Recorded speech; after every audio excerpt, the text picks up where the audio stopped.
사도 바울이 이제 안디옥에서 3차 선교 여행을 시작합니다. 자, 보니까 1차 전도 여행 때 세워진 갈라디아 지역들을 두루 다니면서 모든 제자들을 굳건하게 하는 일을 하고 바로 어디로 갑니까? 에베소로 가서 소아시아의 수도인 에베소에서 3년 사역을 하게 됩니다. 자, 여기에 보니까 에베소의 위치가 어딘지 아시겠죠? 보니까 지리적으로 1차 선교 여행과 2차 선교 여행지에 뭐가 되죠? 지리적으로 중심이 됩니다. 그래서 여기에 있으면서 육로로는 1차 선교 여행 지역에 있는 교회들을 돌볼 수가 있고, 해상으로서는요 2차 선교 때 세워진 교회들을 돌볼 수 있는 지리적 중심에서 이미 세워진 교회들을 돌보면서 소아시아 전체에 복음을 전할 그와 같은 선교 전략을 세웠던 것 같습니다. 지금 이제 여기가 그 에베소의 복원도가 되겠습니다. 이 당시에 아테네 인구가 한 10만 명이라 했죠. 자, 그런데 에베소 인구는 어느 정도 되죠? 45만 명 정도 되니까 굉장히 큰 도시였다 하는 것을 알 수가 있고요. 그 다음에 이제 지리적으로 보게 되면 에베소가 항구 도시입니다. 그러니까 그리스의 고린도 항으로부터 에베소로 오기가 아주 쉽습니다. 그리고 이제 아시아 내륙으로부터 있는 문물들이 에베소로 오기가 좋죠. 그래서 에베소에서 뭐예요? 그리스에서 온 그런 문물들, 그 다음에 아시아 내륙에서 온 문물들이 함께 모여서 시장을 형성한 겁니다. 그래서 고대의 문헌에 보면 에베소는 뭐라고 부릅니까? 소아시아의 시장이었다. 그래서 무역이 왕성하면서 경제적으로 부유한 도시였다 하는 것을 알 수가 있는 거죠. 그 다음에 에베소에서 북쪽으로 가면 사대가 있죠. 사대에서 갈라디아 지역을 통해서 어디까지 가느냐? 수산궁까지 갈 수가 있습니다. 이게 이제 고대 페르시아의 왕도거든요. 그 페르시아 왕도를 통해서 아시아 내륙으로부터 오는 문물이 에베소로 이렇게 올 수가 있었습니다. 지금 이제 여기가 지금 현재 에베소라고 하는 그 신도시가 되겠습니다. 셀축이라고 하는데요. 여기가 신도시고 사도 바울이 복음을 전했던 고대 도시 에베소는 지금 그대로 보존되어 있어요. 왜냐니까 이때 이제 지진이 고대에 있어서 에베소가 완전히 황폐화됐거든요. 그래서 그 사람이 살지 않는 곳에 다시금 신도시를 건설했기 때문에 지금 고대 도시가 그대로 발굴될 수 있었던 것입니다. 그래서 여기에 보면 오데온도 있고, 그 다음에 에베소의 그 총독들이 머무는 관청이 있고, 거기에 이제 쿠레테스로라고 하는 대리석으로 깔린 도로가 쭉 있어요. 그리고 이제 여기에 보면 셀수스 도서관이라고 있는데 고대의 세계적으로 두 번째 큰 도서관이 이제 사도 바울 방문 후에 세워지게 됩니다. 그리고 이제 셀수스 도서관으로 내려가기 전에 요 산자락에 1층은 많은 상점들이 있고 2층부터 5층까지는 사람들이 거주하는 거주지가 있습니다. 요즘 그런 아파트를 무슨 아파트라고 하죠? 주상복합단지 뭐 이렇게 얘기하잖아요. 근데 사도 바울이 방문할 당시에 테라스 하우스라고 하는데 주상복합단지가 여기에 조성이 돼 있었습니다. 그리고 이제 대리석로로 깔려 있어서 여기에 연극장이 있습니다. 사도 바울의 동역자였던 가이오와 아리스타고가 에베소 사람들에게 붙잡혀서 이 연극장에서 핍박을 당하게 됐거든요. 그 연극장이 지금 그대로 보존되어 있습니다. 그 앞에서 나는 도로를 따라가게 되면 항구로 연결되게끔 되어 있습니다. 여기 코레소스산과 피온산 그 사이에 고대 도시 에베소가 있었습니다. 그리고 이제 연극장에서 그대로 이제 항구 도로를 따라가게 되면 뭡니까? 항구가 있었어요. 그래서 에베소는 항구를 끼고 있는 잘 발달된 항구 도시였다 하는 걸 알 수가 있고, 그 다음에 이제 에베소에서 유명한 게 뭐였을까요? 어떤 신을 숭배했을까요? 아데미 여신을 숭배했는데 여기 이제 아얄솔룩이라고 하는 언덕하고 피온산 사이에 아데미 신전터가 있었습니다. 규모가 우리 2차 전도 여행 때 그 아테네의 아크로폴리스에 무슨 신전이 있었죠? 파르테논 신전의 4배 정도 되는 거대한 규모의 아데미 신전이 여기에 있었습니다. 그래서 고대 7대 불가사의 중에 하나로 이렇게 소개가 되고 있습니다. 지금 이제 상상도인데 그 지금 연극장은 있습니다. 그리고 그 앞에 항구 도로도 있어요. 그런데 이쪽에 지금 땅으로 이렇게 내륙이 돼 있거든요. 사도 바울 당시에는 여기가 항구였습니다. 오랜 시간 지나다 보니까 토사가 여기 축척이 돼서 지금은 내륙이 된 거죠. 여기에 이제 아데미 신전 복원도가 되겠습니다. 설주의 길이가 18m 정도 되는데 그런 설주가 몇 개 있었다는 거예요? 128개 정도의 설주를 갖고 있었고 내부로는 황금으로 도배되어 있었다. 이렇게 이제 역사에서 밝힙니다. 지붕은 이제 백색 대리석 지붕으로 되어 있었고요. 여기에 이제 제물을 드리는 제단터도 규모가 어마어마한 것이죠. 그래서 이제 고대 에베소 사람들은 뭐에 대한 자긍심이 있었습니까? 이 아데미 숭배를 하는 그런 숭배의 중심지다, 중심 도시다 하는 거에 대한 굉장한 자긍심이 있었답니다. 이제 저희가 갔을 때는 지금 그 완전 신전터인데 완전히 지금 황폐화 되어 있죠. 그리고 한 개 기둥 정도만 재현을 해놨습니다. 자, 이 어마어마한 양의 그 돌들을 어디에 사용했을까요? 요 주변에 건물들 서 있는 거 보입니까? 그 건물 짓는데 전부 재활용됐기 때문에 이 아데미 신전에 지금 기둥들이 거의 남아 있지 않습니다. 요게 이제 아데미 여신상입니다. 그리스 사람들은 사냥의 여신으로 섬겨요. 그래서 요 다리 쪽에 보니까 뭐가 많이 새겨져 있습니까? 짐승들이 많이 부조되어 있습니다. 자, 그 다음에 에베소 사람들은 풍요와 다산의 신으로 숭배합니다. 그래서 가슴에 뭐가 많습니까? 28개의 유방이 달려 있습니다. 매년 5월마다 이곳에서 아데미 여신의 그 축제가 열렸어요. 그래서 소아시아 전역에서 뭐예요? 이 축제를 보기 위해서 몰려 들어왔던 것이죠. 그곳에 이제 목욕관 이런 것들이 있고 여기가 공중 화장실입니다. 여기에 이제 구멍난 곳에 사람들이 앉아서 일을 보게 되고 그 앞으로 이제 요 틈으로 물이 흘러가거든요. 이런 솜 망치를 갖고서 그 깨끗한 물을 해서 거시기를 닦도록 이렇게 되어 있습니다. 그리고 여기가 이제 쿠레테스로인데 전부 대리석으로 깔려 있고 인도 쪽으로는 모자이크화가 쫙 되어 있었고 인도 쪽에서는 거기에는 그 당시 태양빛이 굉장히 강렬하지 않습니까? 태양빛을 차단할 수 있는 천막을 그 위로 쫙 이렇게 태양빛을 차단해 주었습니다. 그리고 셀수스 도서관 이쪽 산 자락에 테레스 하우스가 이렇게 있었어요. 그래서 테레스 하우스가 지금 그대로 발굴이 됐습니다. 보니까 바닥 쪽은 대리석이고 옆에는 이 프레스코화 이런 것들이 아주 그 굉장히 아름답게 발굴이 되어 있습니다. 요거에 이제 복원도가 이와 같은 화려한 문화를 가졌다는 거죠. 그리고 이제 여기에 상하수도, 수도관이 다 들어가 있어가지고 수돗물이 층마다 공급이 됐고 이제 오페수는 그 관을 통해서 이제 하수 처리가 다 됐다. 근데 제국의 수도였던 로마에서도 없었던 것이 어디에 있었다는 거예요? 에베소에 있었다 하는 것은 에베소가 굉장히 부유했던 도시였다 하는 것을 알 수가 있습니다. 셀수스 도서관 앞에는 또 홍등가도 있고 그래서 발이 이 정도 커야 들어올 수 있다. 사랑을 하려면 돈을 내야 한다. 뭐 이런 것들이 바닥에 새겨져 있습니다.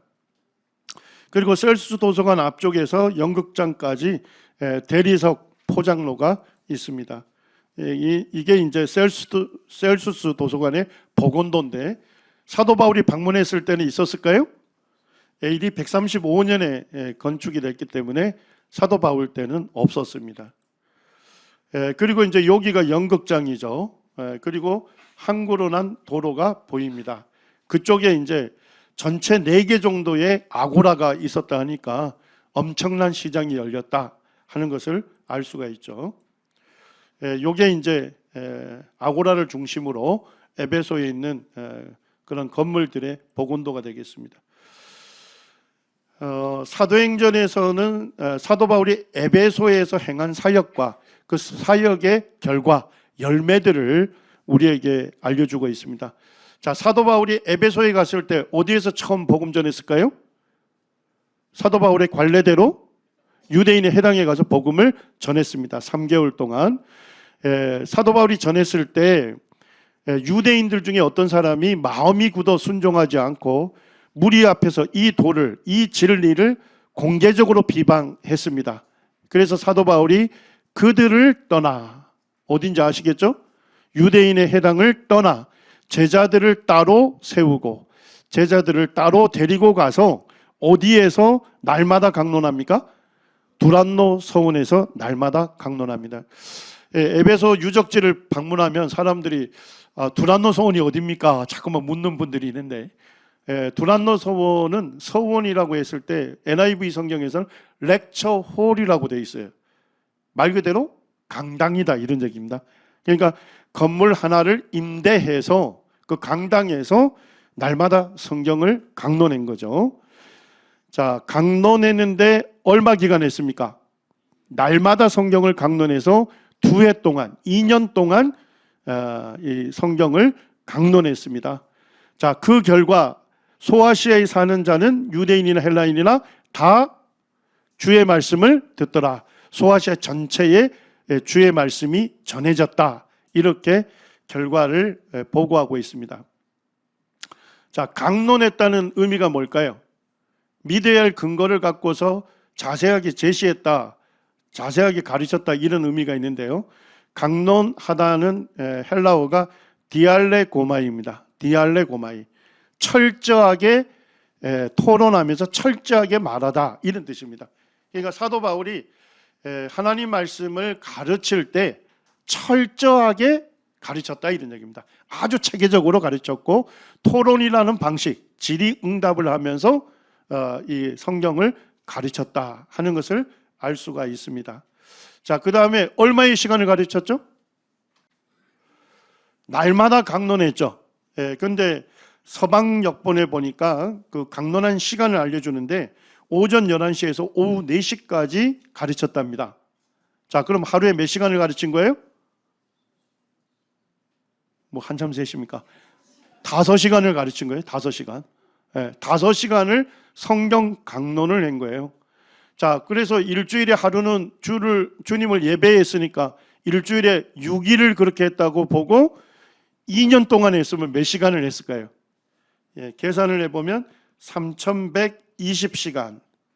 그러니까 성경을 체계적으로 가르쳤을 뿐만 아니라 뭐예요? 성경을 집중적으로 이 성경을 가르치는데 열정을 부었다는 것이죠. 사도 바울의 하루 일과표를 좀 알 수 있는 말씀입니다. 사도행전 19장 12절에 보니까 사도 바울 몸에 뭐가 있었습니까? 손수건이 있었고 앞치마가 있었습니다. 자, 앞치마가 왜 있었는지 아시겠죠? 사도 바울이 에베소에서 사역할 때 재정적인 후원이 되지 않았던 것 같아요. 그래서 사도 바울이 어떻게 합니까? 직접 가죽 앞치마를 걸치고 천막 만드는 일을 한 거죠. 자, 그런데 터키는 엄청나게 뜨거운 지역이잖아요. 그러니까 천막 만드는 일도 고된 일인데 날씨도 무더워. 그러니까 땀을 많이 흘렸겠죠. 그래서 앞치마의 주머니에 뭐가 있었던 겁니까? 손수건이 있었습니다. 이 손수건으로 땀을 닦으면서 장막 만드는 일을 했습니다. 사도행전 20장에도 에베소 교회 장로들을 초청해서 고별 교제를 하면서 사도 바울이 이렇게 얘기합니다. 이 손으로, 사도 바울의 손으로 나의 필요를 채웠을 뿐만 아니라 누구의 필요까지도 충당했습니까? 내 동행들, 전도팀 일행들의 쓰는 것을 충당했고 심지어 뭡니까? 약한 사람을 뭐하기까지 했다? 돕기까지 했다. 이런 얘기입니다. 자, 그러면 이런 무더운 날씨에 있는 이 터키 사람들, 소아시아 사람들은 언제 일을 했을까요? 예, 새벽 일찍 일어나서 오전 11시까지 일을 한답니다.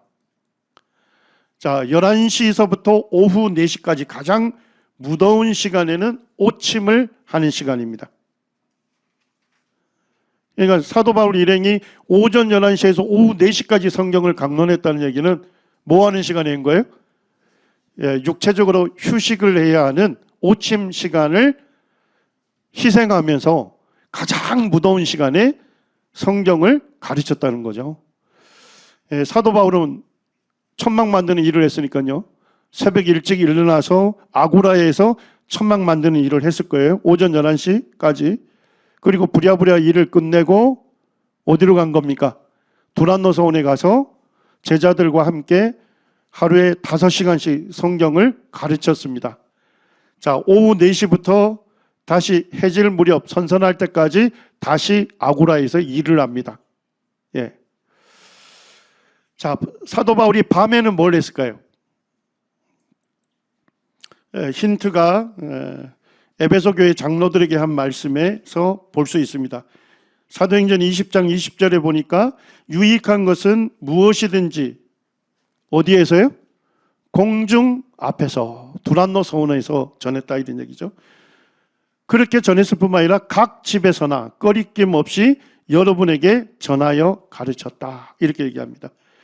그러니까 공중에서 말씀을 가르치는 걸로 끝나는 게 아니죠. 공중에서 전해진 말씀을 각 집을 방문해서 공중에서 전해진 말씀을 개인적으로 이제 적용하고 따를 수 있도록 도운 데까지 사역을 했다는 것이죠. 그러니까 결국 각 집을 방문해서 가르치는 일은 언제 했겠습니까? 밤에 했겠죠. 예. 그리고 이제 21절에 보게 되면 사도 바울이 성경 강론을 할 때 핵심 내용이 무엇이었는지를 알려주고 있습니다. 무엇을 체계적으로 가르쳤을까요? 하나님께 대한 회개, 하나님께서 어떠한 분이신지 아주 체계적으로 가르쳤다 이런 얘기입니다. 자, 그 다음에 누구를 가르쳤습니까? 우리 주 예수 그리스도에 대한 믿음을 증언했다 이렇게 되어 있습니다. 그래서 사도 바울이 성경을 강론할 때 핵심적인 내용은 하나님과 우리 주 예수 그리스도에 대해서 아주 체계적으로 집중적으로 가르쳤다는 겁니다. 예, 우리가 회개하라고 요청한다고 해서 회개가 이루어지는 게 아니지 않습니까? 자, 어떻게 할 때 회개가 일어날까요? 하나님께 대하여 자세하게 가르쳐 주게 될 때 하나님이 어떤 분인지를 알게 되면 뭐예요? 하나님 앞에서 자기의 죄를 깨닫게 되는 것입니다. 그리고 회개가 나오게 되는 겁니다. 자, 우리는 복음을 전할 때 뭐예요? 구도자분에게 복음을 전한 다음에 믿도록 설득하죠. 예, 너무 안타까워서 뭐라고 하기까지 해요? 믿기만 하면 돼. 믿기만 하면 구원받아. 그런데 믿으라고 요청한 데서 믿음이 생기는 게 아니잖아요. 자, 어떻게 할 때 믿음이 생길까요? 우리 주 예수 그리스도에 대해서 자세하게 가르쳐 줄 때, 예수님이 우리의 주님이 되시고 예수님이 하나님 보내신 그리스도요 구세주라는 예수님의 사역에 대해서, 예수님의 신성에 대해서 자세하게 가르쳐 주게 될 때 이 복음을 듣는 영혼이 예수님을 믿게 되는 것입니다. 그래서 성경 강론을 할 때 핵심적으로 가르친 것은 하나님과 우리 주님 예수 그리스도를 가르쳤다는 것입니다. 안디옥 교회의 교부이기도 하고 감독이었던 이그나티우스가 예수님 전하는 것 때문에 이제 로마로 끌려가고 있었거든요. 그때 이제 에베소 교회에게 보낸 편지가 남아 있습니다. 사도 바울이 방문한 이후에 한 50년 뒤쯤에 있었던 그때 이제 수신을 했는데요. 거기에 보니까 너희는 다 진리를 따라 사니 너희 가운데 이단이 들었을 틈이 없다. 너희는 진리 안에 주에 관한 말이 아니면 아예 듣지 않는구나. 이그나티우스가 보니까 뭐예요? 에베소 교회 성도들이 사도 바울로부터 말씀을 듣고 배웠을 뿐만 아니라 그 말씀을 따라 진리를 따라 살고 있는 그와 같은 모습을 칭찬하고 있는 것입니다. 그리고 이제 FF 브루스 형제님이 쓴 신약사라는 책이 있습니다.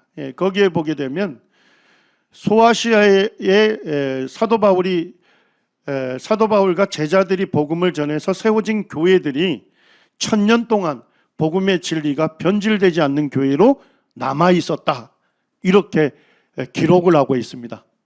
제가 이 내용을 읽으면서 세워진 교회가 어떻게 복음의 진리가 변질되지 않고 1000년 동안 남아 있을 수 있었을까? 그 남아 있을 수 있는 비결을 아시겠죠? 성경을 날마다 강론했습니다. 하루에 5시간씩 철저하게 변증하면서 가르쳤습니다. 그리고 3120시간이라는 시간 동안 집중적으로 성경을 가르쳤습니다. 공중에서 가르칠 뿐만 아니라 개인적으로 그 말씀을 믿고 따르도록 개인적으로 또 권면해 주면서 개인적으로 적용할 수 있도록 가르치는 데까지 수고했습니다. 이렇게 사역을 했을 때 1000년 동안 교회가 진리를 따르는 교회로 세워질 수 있었다는 것입니다.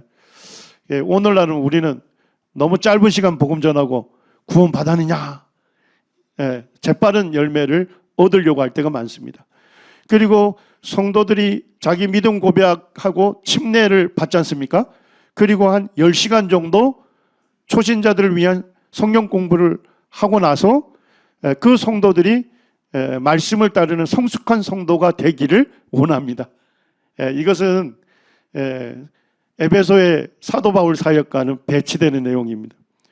교회는 체계적으로 가르쳐야 하고 집중적으로 가르쳐야 하고 공중에서 가르치고 공중에서 가르친 가르침을 개인적으로 믿고 따르도록 개인적인 도움까지 주어질 때 한 성도가 영적으로 성숙하고 그 교회들이 변질되지 않는 그와 같은 진리 가운데 쓸 수 있다는 것입니다.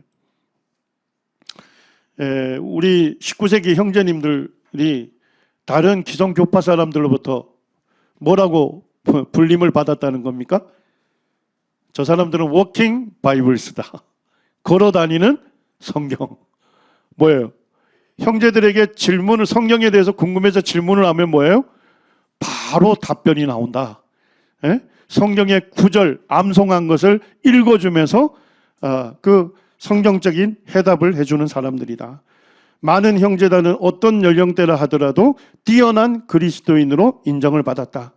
성경에 대해서 탁월하게 이해했을 뿐만 아니라 그 가르침이 어떻게 했다는 거예요?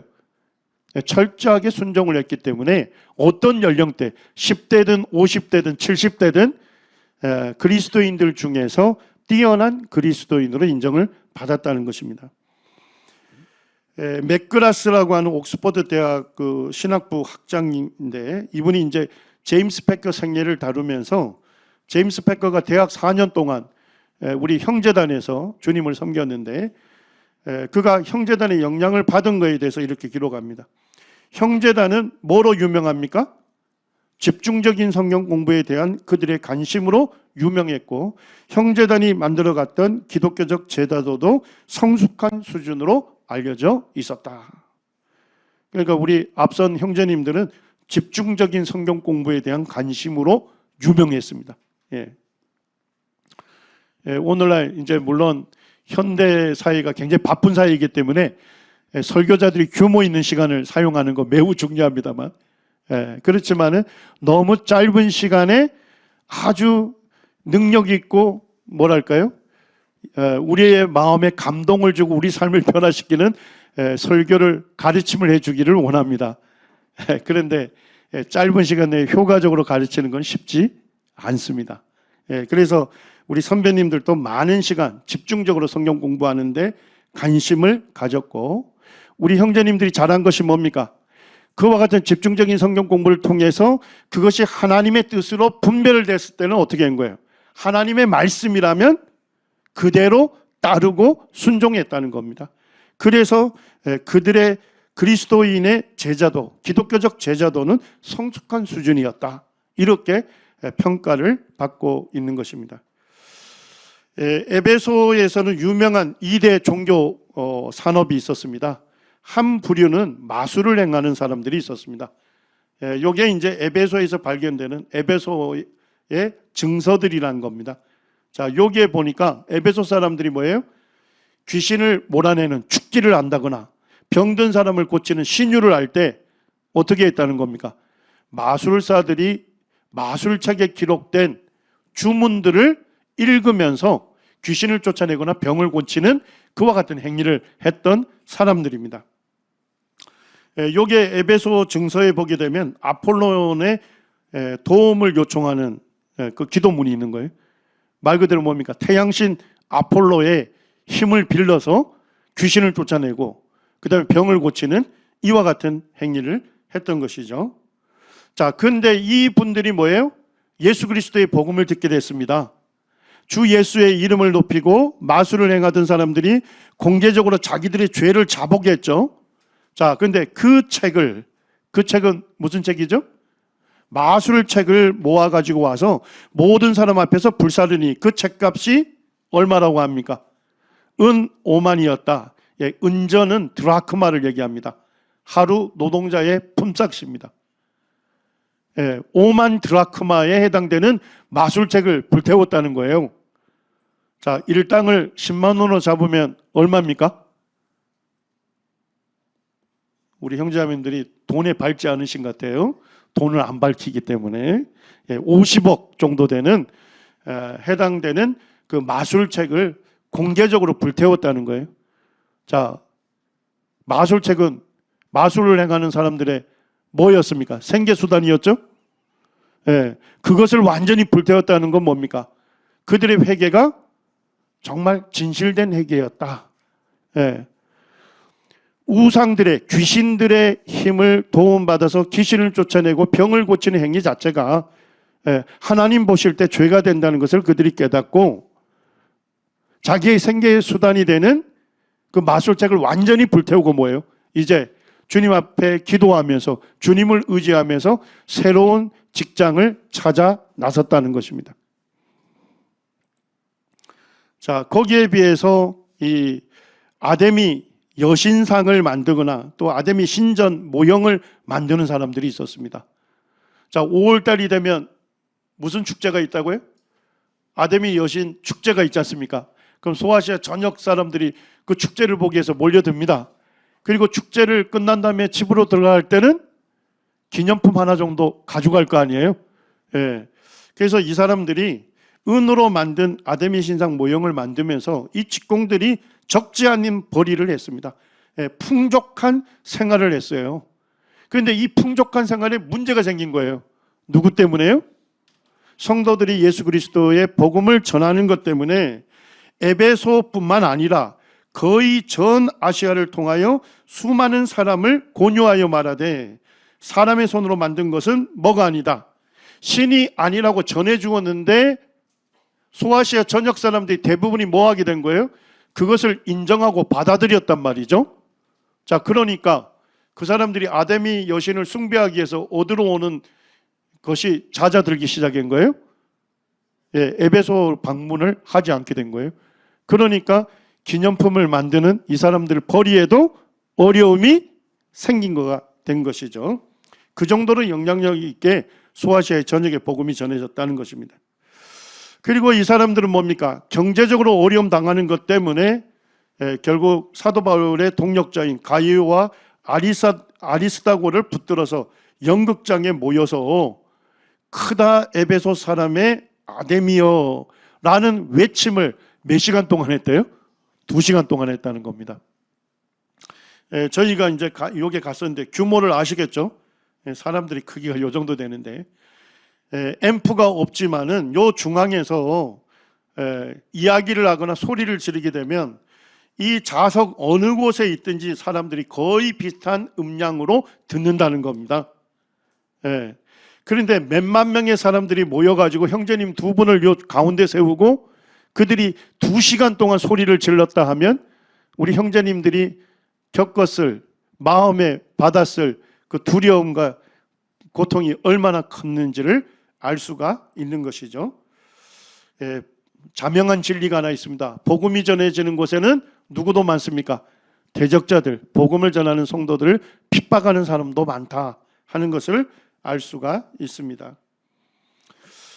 사도 바울은 이제 에베소 사역을 마치면서도 지금 이제 새로운 비전을 품습니다.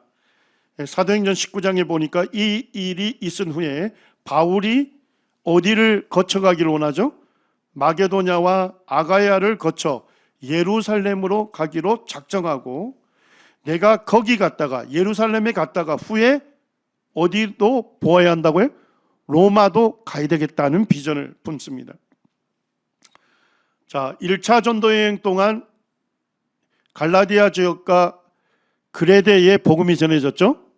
2차 전도 여행 동안 지금 그리스 전역에 복음이 전해졌습니다. 3차 전도 여행 동안 에베소 중심으로 해서 소아시아 전역에 복음이 전해졌죠. 맞습니까? 지중해 동부 지역에 대부분 복음이 전해진 거예요. 그러니까 사도 바울은 지금 어디에 가서 지금 어디 교회를 방문할 비전을 품습니까? 로마를 방문할 비전을 품고 있는 겁니다.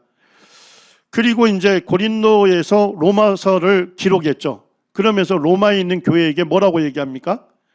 23절에 15장 23절에 이제는 이 지방에서 일할 곳이 없다 이렇게 얘기합니다. 자, 이 지방은 어디를 얘기하죠? 지중해 동부 지역을 얘기하는 거죠. 이 지역에서는 일할 것이 없다. 복음을 전할 것이 없다. 또 여러 해 전부터 언제든지 서버나로 갈 때에, 서버나가 어디죠?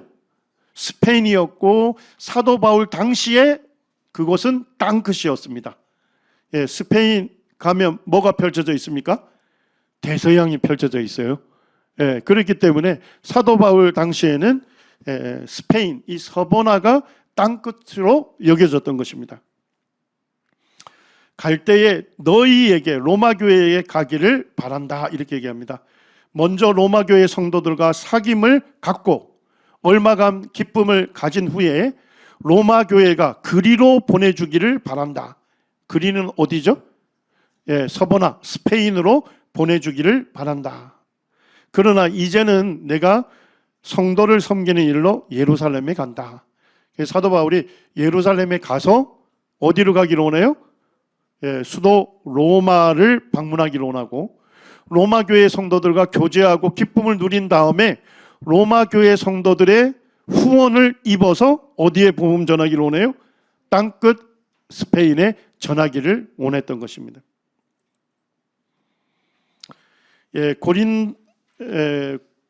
이 에베소에서 고린도 전서를 기록합니다. 그래서 고린도 교회 안에 많은 무질서들이 있었지 않습니까? 파당 문제, 음행, 법정 소송 이런 거에 대한 문제들을 다루고, 고린도 교회가 질문한 것이 있습니다. 그 질문한 거에 대해서 사도 바울이 답변하는 형식으로 고린도 전서를 쓰게 됩니다. 자, 사도행전 20장에 보니까 에베소에서 소요가 끝임에 사도 바울이 성도들과 작별하고 떠나 어디로 가죠?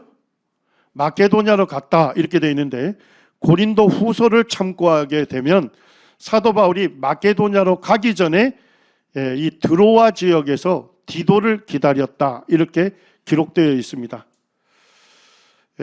그래서 이 드로아에서 디도를 만나기를 원했습니다. 왜 디도를 만나기를 원했을까요? 고린도 전서를 고린도 교회에 전달한 사람이 누구예요? 디도입니다. 그래서 사도 바울은 이미 세워진 고린도 교회에 수많은 문제들이 있었잖아요. 그거에 대해서 그 문제를 다루는 고린도 전서를 보내준 거예요. 그래서 사도 바울의 마음에는 고린도 교회가 이 서신을 받고 자기들의 죄를 회개했는지 회개하지 않은지에 대해서 사도 바울이 그거에 대해서 마음이 있었던 거예요. 그래서 드로아에서 디도를 만나기로 했는데 드로아에 왔는데 디도가 아직 오지 않은 거예요. 자, 그런데 드로아에 왔을 때 무슨 일이 있었습니까? 내가 그리스도의 복음을 위하여 드로아에 이름에 주 안에서 문이 내게 열렸다.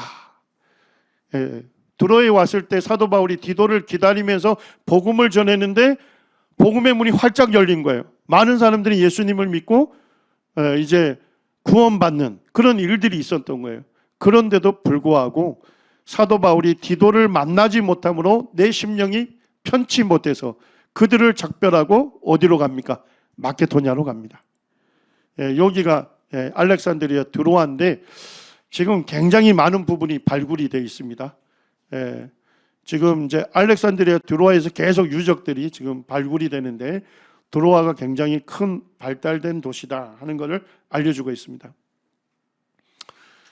사도 바울이 드로아에서 복음의 문이 열렸는데도 불구하고 사도 바울이 드로아에서 배를 타고 마게도냐로 건너가죠. 그 이유는 뭐였습니까? 어느 교회를 염려하기 때문에요? 고린도 교회가 정말로 이 서신을 바꿔서 참으로 회개하기를 원했던 거예요. 그들의 소식이 너무나도 궁금했기 때문에 고린도 교회에 대한 염려 때문에 사도 바울이 마게도냐로 갑니다.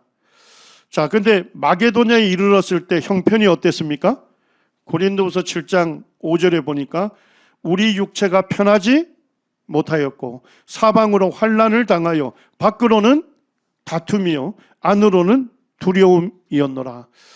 사도 바울이 아마 마케도냐, 빌립보나 데살로니가에 갔을 때 예수님 전하는 것 때문에 무슨 일이 있었어요? 엄청난 핍박이 있었던 것 같아요. 엄청난 핍박을 만났는데 그때 마게도냐에서 누구를 만납니까? 디도를 만납니다. 낙심한 자들을 위로하시는 하나님이 디도가 오므로 우리를 위로하셨다 이렇게 되어 있습니다. 자, 디도가 어떤 소식을 전해줬을까요? 굿뉴스일까요? 배드뉴스일까요? 굿뉴스를 전해준 겁니다. 고린도 교회 성도들이 사도 바울의 서신을 바꿔서 그들의 죄를 깨닫고 그들이 참으로 회개했다는 좋은 소식을 전해줬을 때 수많은 핍박 가운데 있었지만 사도 바울 일행이 크게 위로를 받게 됐습니다. 자, 그래서 마게도냐에서 뭘 쓰게 됩니까? 고린도 후서를 보내게 됩니다. 그래서 고린도 후서에 보게 되면 회개한 형제들을 뭐 하라고요? 이제는 용서하고 다시 교제권 안으로 회복시켜 줄 것을 권면합니다.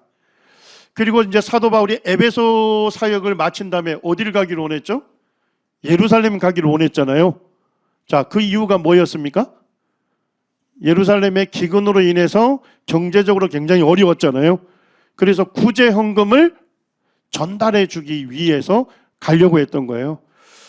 자, 이와 같이 그 예루살렘 교회가 경제적으로 굉장히 어렵다는 소식을 어느 교회가 들었을까요? 사도 바울로부터 고린도 교회가 들었어요. 근데 고린도 교회가 듣자마자 뭐라 했을까요? 우리가 돕겠다고 나선 거예요. 그게 사도 바울에게 큰 위로가 됐다 이렇게 되어 있거든요. 그래서 사도 바울은 뭐라고 지금 고린도 후서를 씁니까? 예루살렘 성도들을 위한 구제 헌금을 뭐 하라고요? 준비하라고. 내가 갔을 때 그때 하지 말고 미리 준비해 두었다가 방문을 하면 이 구제 헌금을 전달해 달라는 그와 같은 권면을 서신에 담고 있습니다. 그리고 이제 사도 바울이 헬라에 이르러 거기 석 달 동안 있었다 이렇게 되어 있는데 헬라는 구체적으로 고린도를 얘기하고 있습니다. 그래서 고린도에서 3개월 동안 머물렀어요. 그리고 이제 원래 배를 타고 가려고 했는데 거기에 보니까 그때의 유대인들이 자기를 사도 바울을 해하려고 공모가 있었다는 걸 알게 됐습니다. 그래서 사도 바울이 계획을 수정하죠. 어떡합니까? 돌아온 육로로 다시 돌아가는 거예요. 그래서 마게도냐로 가서 그 다음에 네아폴리에서 배를 타고 드로아로 건너가게 됩니다. 자, 고린도에 머무는 동안에 어느 교회로 편지를 보냈죠? 로마에 있는 교회들에게 편지를 보냈습니다. 로마서를 기록하게 됩니다. 그래서 로마서에서는 복음의 핵심 진리를 기록하고 복음을 믿는 성도들이 어떻게 살아야 할지를 권면하게 되죠. 그리고 이제 로마서 15장 28절에 로마를 전진기지로 삼아서 땅끝이었던 스페인에게 서보나에 복음을 전할 계획을 로마 교회 성도들에게 밝히게 됩니다. 자, 돌아갈 때는 보니까 에게이를 건너는데 며칠이 걸렸대요? 닷새가 걸렸다 이렇게 되어 있습니다. 자, 원래 2차 전도 여행 때 넘어갈 때는 며칠 걸렸죠?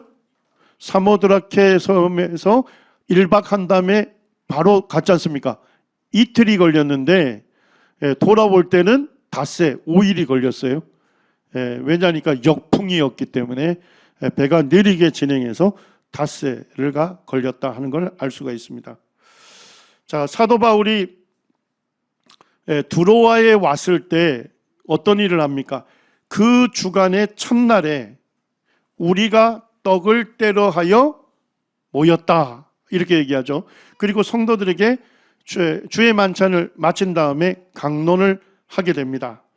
자, 그 주간의 첫날은 언제를 얘기할까요? 주일을 얘기하는 거죠. 우리 개역 성경에서는 뭐라고 기록되어 있었죠? 안식 후 첫날이다. 토요일 다음 날이니까 일요일이죠. 자, 왜 일요일에 성도들이 모여서 주의 만찬을 했을까요? 원래 유대인들은 언제 모입니까? 토요일 안식일에 모이잖아요. 1500년 동안 지켜왔어요. 그런데 지금 사도행전 20장 7절에 보니까 안식 후 첫날 일요일에 모이기 시작하는 거예요. 1500년 동안 지켜왔던 유대 관습이 왜 갑자기 안식 후 첫날로 바뀌었을까요? 왜 이날에 주의 만찬을 했죠?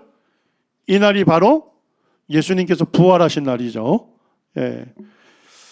그래서 예수님께서 부활하신 그날에 우리의 죄를 대속하신 구주이신 예수님을 기억하고 살아계신 주님께 예배를 드렸던 것입니다. F.F. 브루스나 존 스토트는 사도행전 20장 7절을 언급하면서 이렇게 얘기합니다. 그리스도인들이 그날 예배를 드리기 위해 모이는 관습이 있었다는 것에 대한 최초의 명백한 증거다 이렇게 밝히고 있습니다. 칼빈이 기독교 강요를 썼잖아요. 제가 읽어보니까 이렇게 얘기합니다. 1년에 한 번 성만찬에 참여하도록 하는 관례는 분명히 악마의 농간이었다. 누가의 기록에 의하면, 사도행전의 기록에 의하면 주님의 만찬은 적어도 그리스도인들이 매주 어느 정도요? 한 번은 참여할 수 있도록 거행되어야 한다. 칼빈도 사도행전을 읽으면서 매주 한 번 안식 후 첫날에 주의 만찬으로 주님을 예배하는 것이 성경적이다 이렇게 여겼던 거예요. 그런데 칼빈이 원래 프랑스에서 사역하다가 복음을 진리를 종교개혁을 하는 이유 때문에 쫓겨나죠. 그래서 스위스 제네바로 가거든요. 그런데 스위스 제네바에 갔더니까 거기서는 어떻게 하는 거예요? 주의 만찬을 1년에 3번 내지 4번 하는 거예요. 사도 바울은 매주 한 번은 드려야 한다는 성경적인 확신을 갖고 있었는데도 불구하고 칼빈의 그 종교 개혁으로부터 받는 핍박으로부터 스위스 제네바시가 칼빈의 목숨을 지켜주고 있었거든요. 그래서 칼빈은 어쩔 수 없이 자기 확신을 꺾고 1년에 3번 내지 4번 주의 만찬을 하게 된 것입니다. 그것이 이제 오늘날 장로교에서 그대로 따르고 있는 거예요. 그럼에도 불구하고 칼빈은 매주 안식 후 첫날에 주의 만찬으로 예배를 드리는 것이 이것이 주님의 뜻이다. 성경이 그렇게 말한다 하는 확신을 기록하고 있습니다.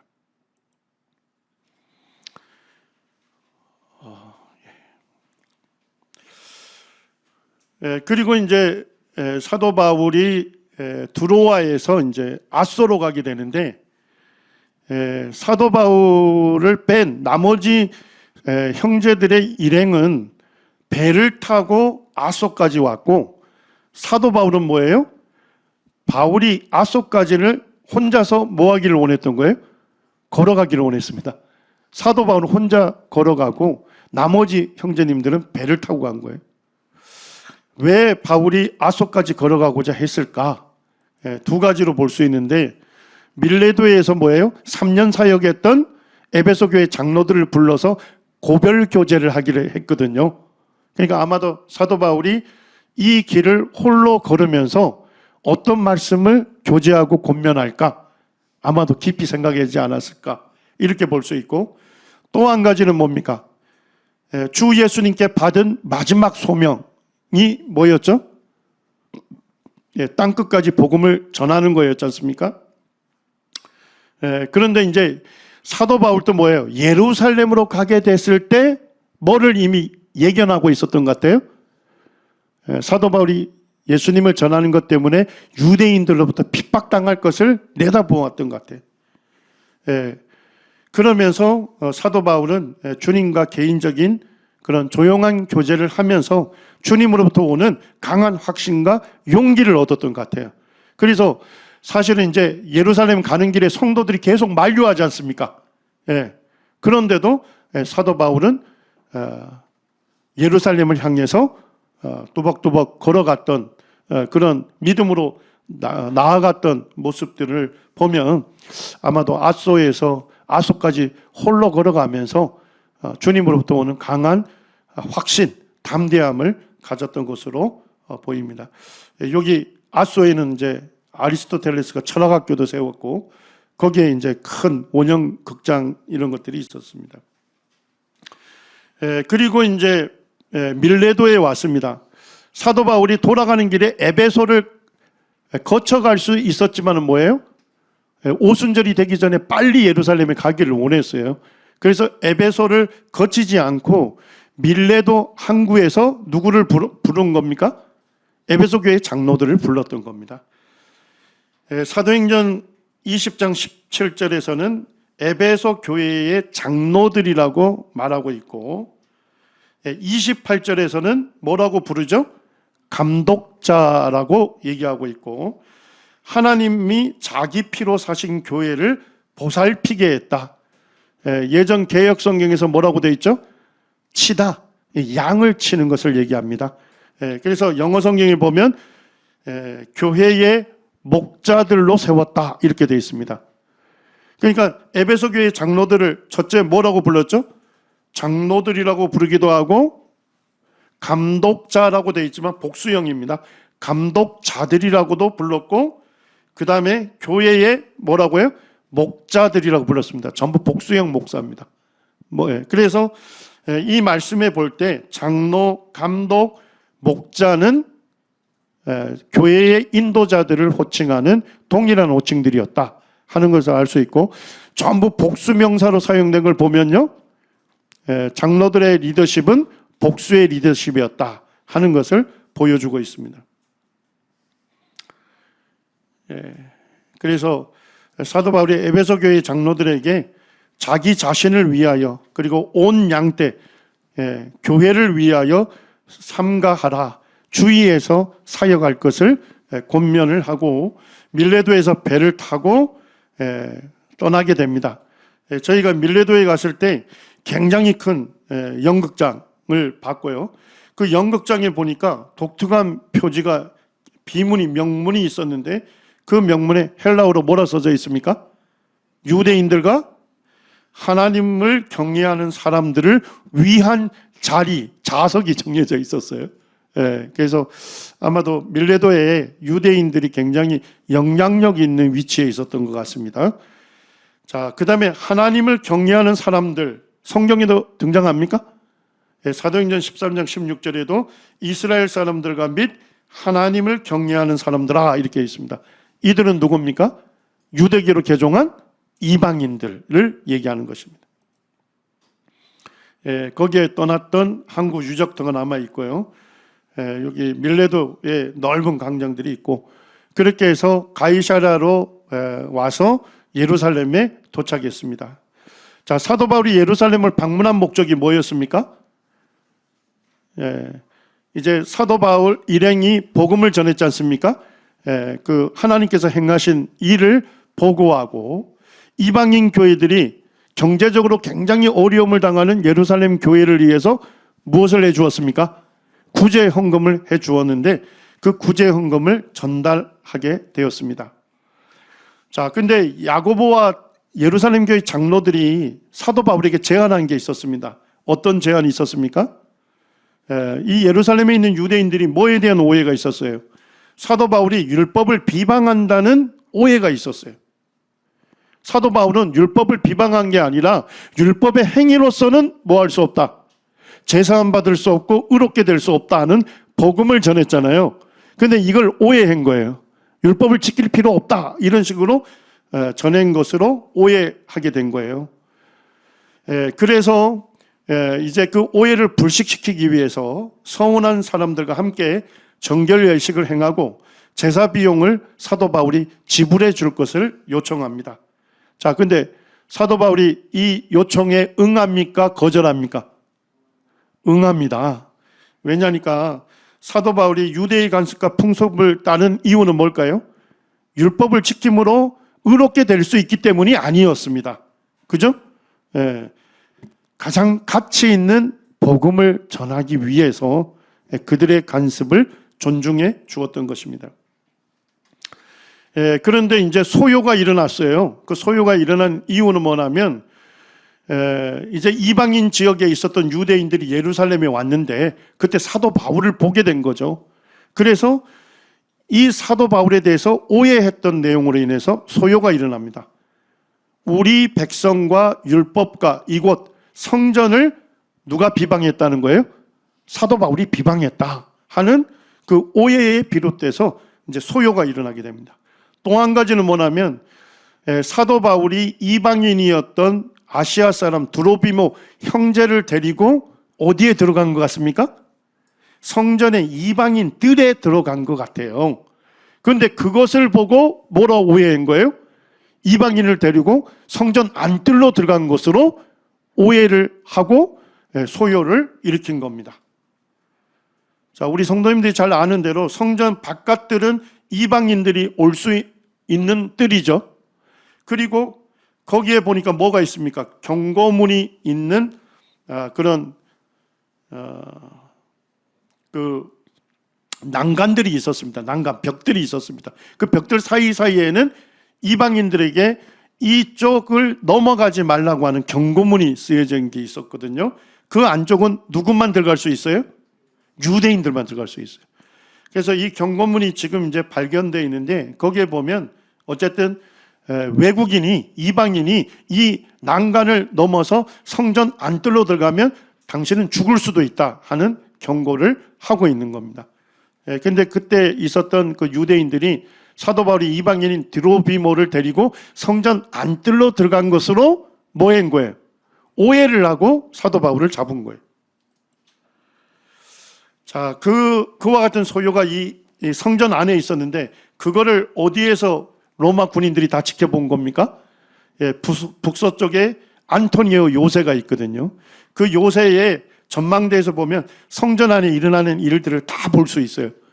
그래서 유대인들이 소요가 일어나니까 천부장, 로마의 천부장이 로마 군인들을 데리고 가서 누구를 구해냅니까? 사도 바울을 구해내는 일이 있었습니다. 그리고 이제 예루살렘에 있는 유대인들이 사도 바울을 죽이려고 하니까, 암살하려고 하니까 이제 한밤중에 여기에 보니까 제3시라고 되어 있습니다. 제3시는 몇 시일까요? 밤 9시입니다. 밤에 야간을 틈타서 로마의 군인들의 호의를 받고서 사도 바울을 어디로 보내죠? 가이사랴에 보냅니다. 자, 왜 가이사랴로 보냈을까요? 가이사랴에 뭐가 있었습니까? 로마의 총독부가 있었던 것입니다. 사도 바울이 이제 이곳에서 2년을 있게 됩니다. 그 당시 다스렸던 총독이 벨릭스였습니다. 여기 이제 요번에 제가 방문을 했는데 거기 이제 가이사랴에 로마의 총독부가 있거든요. 총독부 그 가까이에 보니까 발굴하고 온 터가 있더라고요. 거기에 보니까 가이사랴에 감옥터 이렇게 되어 있고 보존과 발굴을 위한 작업을 하고 있다 이렇게 되어 있는데 여기가 이제 법정인데 법정에서 재수가 끝나면 여기 지하를 통해서 여기 공간에 갇히게 됩니다. 지하 감옥터입니다. 지금 거기에 발굴돼 하고 있는 것들이고 요번에 갔을 때 보니까 표지판을 자세하게 좀 써놨더라고요. 연구자들은 신약 성경에 따르면 이곳이 사도 바울이 재판을 받고 투옥된 곳으로 확신한다 이렇게 되어 있는데, 제가 잘 보니까 BC 60년에서 58년이라고 기록되어 있더라고요. 뭐가 잘못됐죠? 사도 바울이 갇혔을 때는 AD가 되겠죠. 그런데 제가 보니까 어쨌든 여기가 이스라엘의 국립공원이거든요. 유대학자들이 연구를 해서, 유대학자들이 구약 성경은 탁월하잖아요. 근데 신약 성경을 안 읽기 때문에 아마도 연도를 오해하고 BC로 되어 있는 것 같습니다. AD로 해야 맞죠. AD 58년에서 60년 사이에 사도 바울이 여기에 투옥된 장소다 이렇게 이제 밝히는 것 같습니다. 그리고 이제 거기에 그 총독부 건물 있는데, 거기에도 이제 그 고고학자들이 표지판을 붙였는데, AD 58년에 사도 바울이 베스도 총독에게 신문을 받은 장소이고, 이곳에서 로마로 출발했다. 그리고 바울은 로마에서 재판을 받았고 몇 년 후에 처형을 당했다 하는 그 고고학자들의 편말이 있었습니다. 자, 그 다음에 이제 사도 바울이 이태를 지난 후에 총독이 교환이 되죠. 바뀌죠. 누가 오죠? 베스도 총독이 오는데, 어쨌든 이때가 베스도 총독이 왔을 때가 AD 59년이거든요. 그러니까 2년이니까 AD 57년에서 59년까지 사도 바울이 가이사랴에 감금돼 있었던 거예요. 그것도 어디에 있었던 겁니까? 지하 감옥에 투옥돼 있었던 거죠. 그리고 이제 베스도 총독에게 신문을 받을 때 사도 바울이 내가 가이사에게 상소하겠다, 로마의 황제가 직접 신문하는 최고의 법정에 서겠다라고 로마의 시민권자의 권리를 주장했습니다. 자, 이때 바울이 호소한 가이사는 누구였을까요? 네로 황제였습니다. 그래서 네로 황제에게 직접 이 심리를 받겠다라고 상소를 했던 것입니다. 이 상소에 의해서 사도 바울이 지금 이곳에서 배를 타고 로마로 출발했던 것입니다. 요때가 연도가 AD 몇 년입니까? 59년에 이곳에서 출발을 하게 된 것입니다. 자, 그리고 그레데 섬에서 잠시 머물렀습니다. 미양에 머물렀는데, 이 사람들이 베넥스라는 지역에서 머물기를 원해서 이동을 했어요. 자, 그때 무슨 바람이 불었습니까? 유라굴라, 북동풍이 불면서 배가 표류를 하게 됐습니다. 그리고 어디에 도달하게 됩니까? 멀리대섬, 오늘날 말타섬이라고 하는 몰타섬에 거기에 표류하게 됩니다. 여기가 미양입니다. 그레데섬의 아름다운 항구 미양을 저희가 갔는데, 거기에 이제 사도 바울 기념교회가 있고 사도 바울이 잠시 머무는 동안 기도했던 동굴터가 보존되어 있습니다. 저희가 그때 갔을 때 이제 이곳이 주일이었기 때문에 주의 만찬 예배를 이곳에서 드리고 있었습니다. 사도 바울은 이 미양에서 베닉스로 가는 것을 반대했어요. 왜요? 그때가 이미 금식하는 절기가 지났습니다. 여기서 금식하는 절기는 대속죄일을 얘기하는 겁니다. 대속죄일. 대속죄일이 지나게 되면 항해하기가 위태한 시간으로 들어가는 거예요. 그래서 사도 바울이 갔을 때가 AD 59년이었지 않습니까? 그때 대속죄일은 10월 5일이었어요. 자, 지중해 항해는 금지기간, 여행 금지기간이 언제부터예요? 9월 14일부터였기 때문에 사도 바울은 여행 금지기간에 베닉스로 이동하는 것은 위험하다 경고했는데도 불구하고 백부장이 선장과 선원들의 말을 듣고 이동을 합니다. 자, 그때 뭐가 불렀어요? 유라굴라가 불면서 표류하게 됩니다. 그리고 사도 바울 일행이 표류했던 섬이 어디입니까? 멜리데고, 여기를 바울만이라고 부릅니다. 자, 이곳에서 뭐를 납니까? 그 섬에서 겨울을 난 뒤에 배를 타고 로마로 갑니다. 그러니까 AD 59년에 항해가 시작해서 몇 년에 로마에 입성합니까? 겨울을 났으니까 AD 60년에 로마에 입성하게 되고, 그리고 이제 아피오 가도를 통해서 수도 로마로 입성하게 됐습니다. 거기에서 이제 최고의 법정에 쓸 때까지 사도행전 28장에 보니까 바울이 온 이태 동안 어디에 유합니까? 자기 셋집에 유했다, 이런 걸 보면 가택연금을 당한 것 같습니다. 자, 가택연금 당했으니까 사도 바울이 바깥으로 나갈 수는 없죠. 그렇지만 뭐는 가능했어요? 오는 사람들은 맞이할 수 있었어요. 그래서 사도 바울이 가택연금 기간에도 오는 사람을 다 영접하고 담대히 하나님 나라를 전파하며 주 예수 그리스도에 관한 것을 가르치되 그 많은 사람이 없었다, 이렇게 말하고 사도행전이 맞춰져요.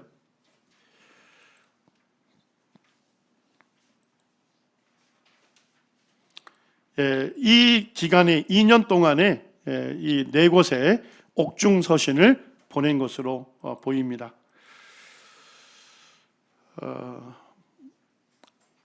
조금만 더 쓰고 마쳤으면 좋겠습니다. 요거는. 그리고 이제 62년에 사도 바울은 무죄로 방면이 된 것으로 보입니다.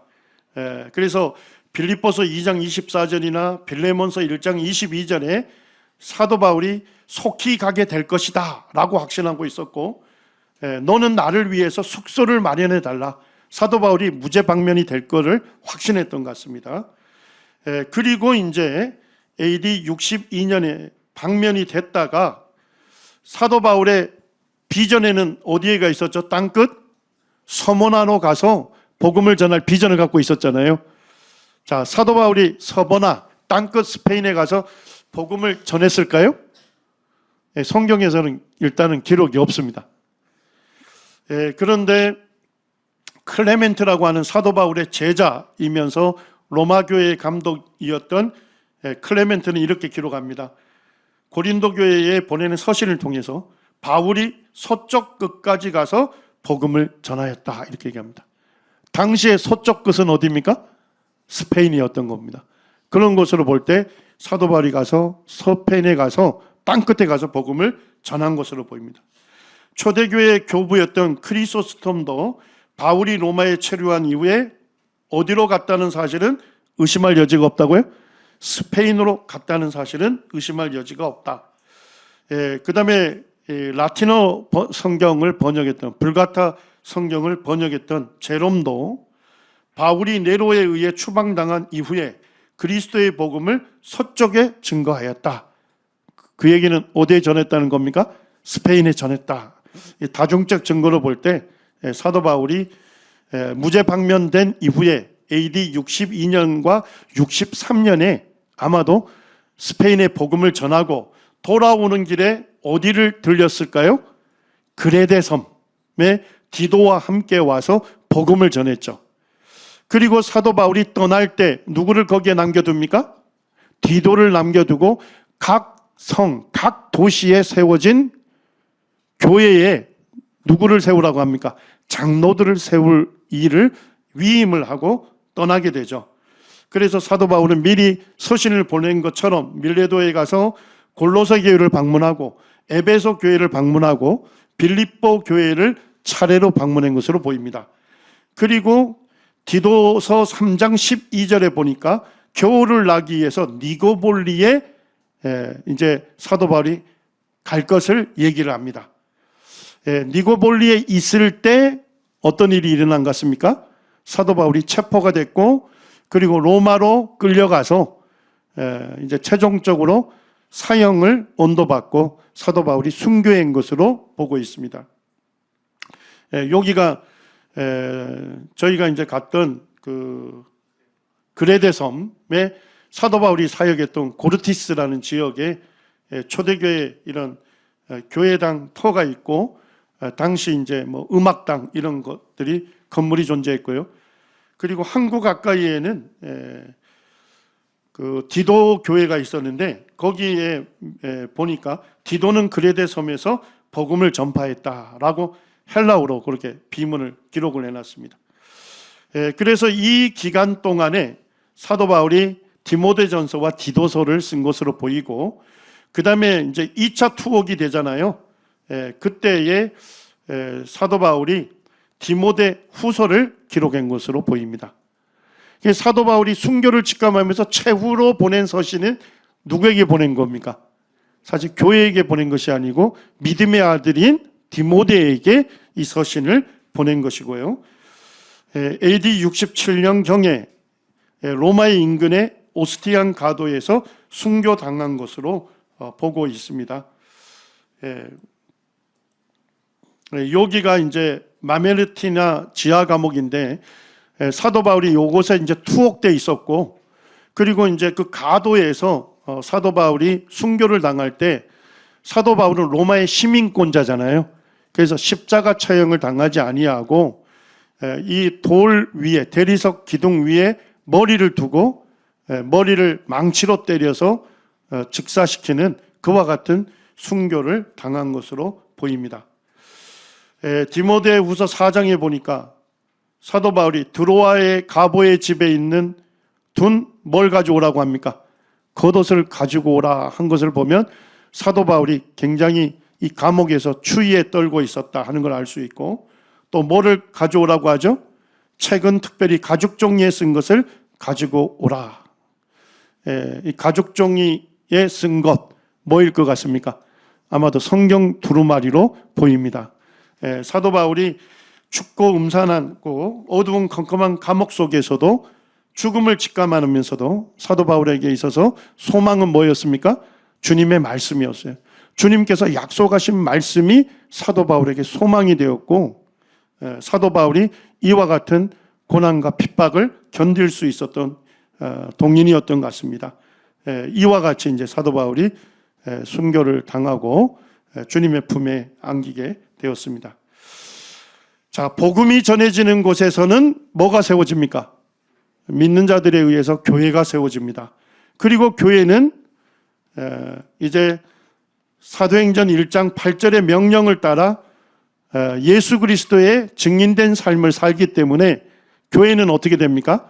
복음을 두고 다른 지역으로 가서 복음을 전하게 됩니다. 그러면 또 교회가 세워지게 됩니다. 이러한 비전으로 전 세계의 복음이 전해지게 된 것이죠. 디모데후서 2장 1절과 2절에는 사도 바울이 이제 순교를 직감하면서 믿음의 아들인 디모데에게 권면하죠. 너는 그리스도 예수 안에 있는 은혜 가운데서 뭐하라? 강해져야 한다. 사도 바울이 굉장히 내향적인, 디모데가 굉장히 내향적인 사람이었지 않습니까? 그래서 사도 바울이 예수 그리스도 안에 있는 은혜 가운데서 너가 강해져서 감당해야 할 사역이 있음을, 소명을 일깨워주고 있습니다. 그 소명이 뭐였을까요? 1장을 읽어보게 되면 진리의 말씀을 보존하는 것이었습니다. 두 번째는 진리의 말씀을 전파하는 것이었습니다. 세 번째는 뭐였을까요? 진리의 말씀을 다음 세대에게 전수하는 일이었습니다. 그래서 내가 많은 증인들 앞에서 내게 들은 바를 충성스러운 사람에게 뭐하라고요? 부탁하라. 이 부탁하라는 뜻은 건네주다, 위임하다 하는 의미를 갖고 있습니다. 그렇다면 그 충성된 사람이 무엇을 할 것이다? 또 다른 사람들을 가르칠 수 있을 것이다. 이번 세미나에 어쨌든 교회학교 교사로 섬기시는 우리 형제자매님들이 함께 하셨는데요. 아마도 동일한 소명을 갖고 있다고 봅니다. 진리의 말씀을 우리가 올바르게 해석하고 분별해서 변질이 되지 않도록 보존해야 할 책임이, 소명이 우리에게 있고요. 그 진리의 말씀을 전파해야 하고 다음 세대에게 그 진리의 말씀을 전수해야 할 소명이 우리에게 있습니다. 우리 형제자매님들 계속적으로 사도행전 29장을 쓰는데 쓰임받게 되기를 원합니다.